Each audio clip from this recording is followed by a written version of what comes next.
pagi anak-anak semua. Baik, salam Om Swastiastu, Namo Buddhaya, salam kebajikan. Assalamualaikum warahmatullahi wabarakatuh. Oke, baik anak-anak, senang rasanya bertemu kalian di pagi hari ini. Sebelumnya, saya ingin memperkenalkan diri dulu. Rasanya jika tidak berkenalan, kita tidak lebih akrab. Nama saya Muhammad Haikal Ramadan, lahir di Tangerang 22 Desember tahun 2000. Saya bertempat tinggal di Bintaro Sektor 4, dan saya sekarang sedang menempuh pendidikan di Universitas Indraprasta PGRI dengan jurusan bimbingan konseling. Sekarang saya sedang berada di semester 4. Oke, baik. Pada pagi hari ini kita akan melaksanakan kegiatan, yakni kegiatan layanan bimbingan dan konseling, yaitu layanan informasi. Nah, sebelumnya sedikit menjelaskan tentang layanan informasi yang pagi ini saya akan bawakan kepada teman-teman semua. Tetapi sebelum beranjak kepada materi pada pagi hari ini, kita berdoa terlebih dahulu. Berdoa menurut kepercayaan dan agama masing-masing dimulai.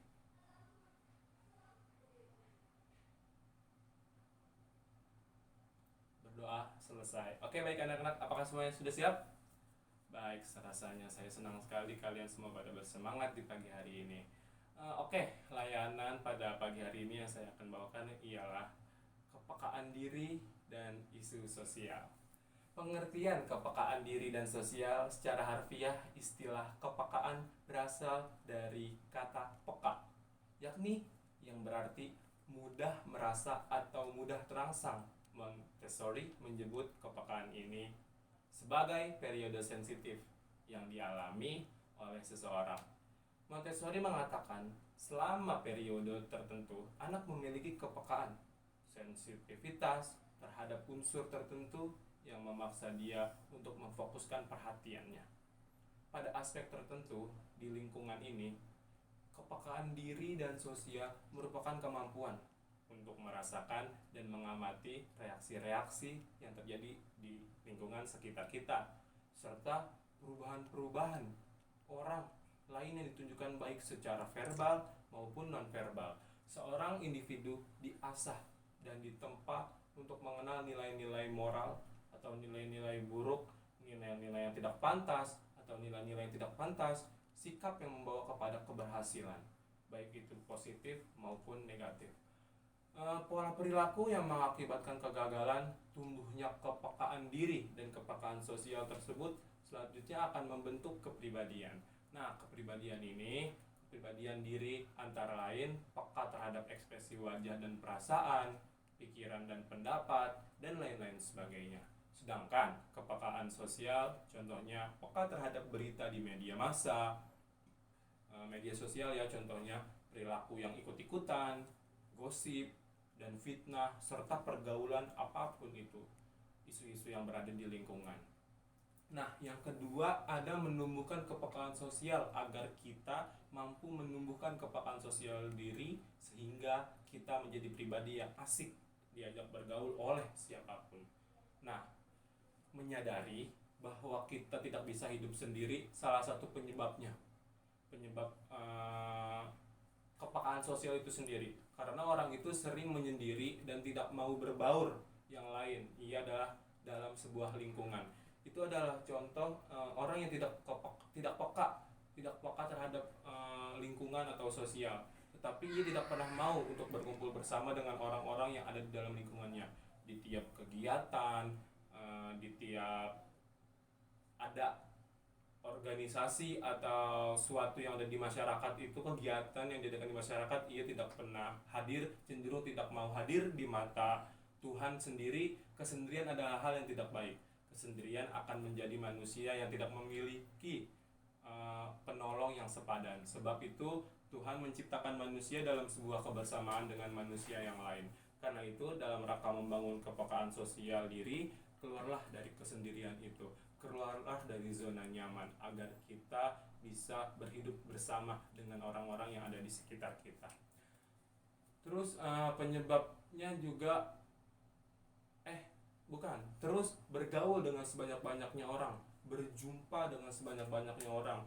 Dengan kita berjumpa, dengan kita bergaul, membuat kita makin mudah mengetahui perbedaan karakter seseorang, perbedaan tiap-tiap pribadi seseorang. Ketika Tuhan menciptakan manusia, Tuhan menciptakannya dengan keunikan, dengan kekhususan masing-masing semua ini. Di dunia ini tidak ada manusia yang sama persis. Orang yang kembar identik pun tidak tetap memiliki perbedaan. Kembar sekalipun dia pasti memiliki perbedaan. Apapun itu pasti ada aja yang berbeda, ada yang beda. Satu dengan yang lainnya. Karena itu ketika kita membiasakan diri untuk bergaul dengan banyak orang, hal itu akan mengasah kemampuan kita untuk melihat masing-masing orang dengan keunikannya, orang dengan perbedaan-perbedaannya.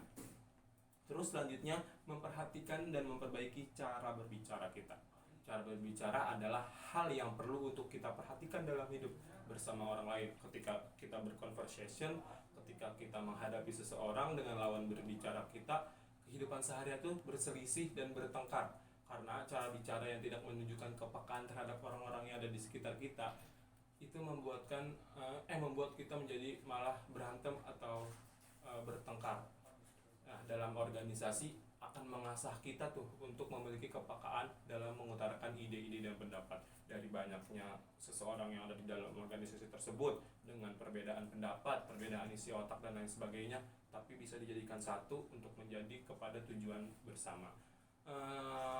Mengenal orang lain akan lebih terasah, akan lebih tahu ketika kita berada di dalam suatu organisasi.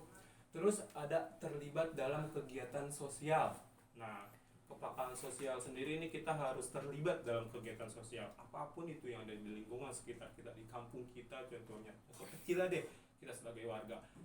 Kegiatan sosial ya merupakan kegiatan yang sering dilakukan oleh banyak orang pada masa sekarang. Kegiatan ini biasanya dilakukan dalam berbagai macam bentuk, misalnya kunjungan ke panti asuhan, gotong royong, menolong korban bencana, pengobatan gratis, apapun itu dan lain sebagainya. Jika kita mendengar di sekolah atau di lingkungan ada melakukan kegiatan-kegiatan semacam itu, dapat mungkin terlibatlah dalam kegiatan itu. Kalau bisa kita ikut andil di dalamnya. Ambillah peran sesuai dengan talenta yang kita punya. Ambillah peran sesuai apa yang kita mumpuni, apa yang kapasitas kita bisa, kita terjun dan kita bantu. Karena banyak orang yang sedang membutuhkan pertolongan kita. Melalui kegiatan itu, kita akan dibentuk menjadi pribadi yang memiliki kepedulian terhadap orang lain, memiliki kepekaan terhadap lingkungan sekitar.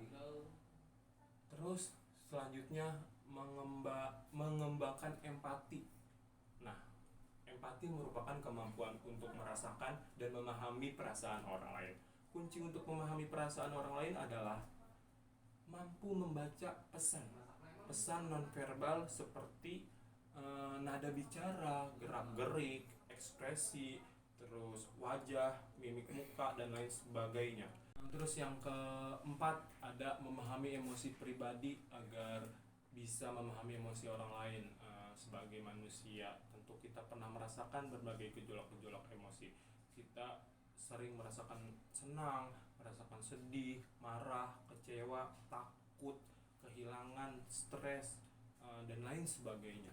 Ada baiknya kalau kita jadikan pengalaman tersebut, kita jadikan apa yang telah terjadi di diri kita itu untuk mencoba memahami perasaan dan merasakan perasaan yang sedang dialami orang lain. Terus yang keempat yakni manfaat kepekaan sosial. Apa aja sih manfaatnya ketika kita peka dalam bersosialisasi? Ada beragam kepekaan sosial yang penting ditanamkan semenjak dini, yang bertujuan, yang membuat kita mengembangkan sikap empati kepada orang lain. Di antaranya yakni berani meminta maaf bila melakukan kesalahan, berani bersedia membantu orang yang membutuhkan. Terus dengan menanamkan kepekaan sosial sejak dini, ada dua manfaat besar yang akan didapat, yaitu satu, menyadari akan kehadiran orang lain. Terus dengan menyadari adanya kehadiran orang lain dapat mengikatkan kita kepada anak agar tidak egois, sehingga ia mau berbagi, sehingga ia mau berteman dengan teman lainnya, sehingga ia mau saling tolong menolong kepada teman yang lain-lain. Terus yang kedua, membentuk keterampilan bersosialisasi. Anak dapat mempelajari aturan dalam bersosialisasi sehingga kelak akan lebih berani dalam memasuki lingkungan baru. Selain itu dapat membentuk rasa percaya diri. Jadi intinya adalah kepekaan sosial, kepekaan diri kita. 3 menurut saya yang kurang, yang kita juga harus tanamkan pada diri kita. Dan biasanya ini orang-orang pada lupa. Yakni ada 3. Kata tolong, terima kasih, dan maaf. Memulai dari itu dulu, dari ketiga itu sendiri kita harus menjadi peka, kita harus menjadi seseorang yang minimal kita harus tidak gengsi lah, kita harus tidak malu, kita harus seperti itu. Ingat anak-anak, 3, tolong, maaf, dan berterima kasih. Oke, baik, sekian daripada materi yang Bapak paparkan, materi yang saya berikan, yang mungkin hanya secuil sedikit ilmu ini, semoga bermanfaat kepada kalian. Karena mengingat waktu sudah habis jam saya akhiri pertemuan kali ini. Semoga yang saya berikan kepada kalian bermanfaat dan kalian gunakan juga. Semoga kita semua menjadi orang-orang yang bersosialisasi di sini, tidak kalau bahasa itu introvert, tidak menjadi seseorang yang menyendiri, kita menjadi seseorang yang pribadi yang lebih baik. Oke, terima kasih. Wallahul muwaffiq ila aqwamit thoriq. Wassalamualaikum warahmatullahi wabarakatuh.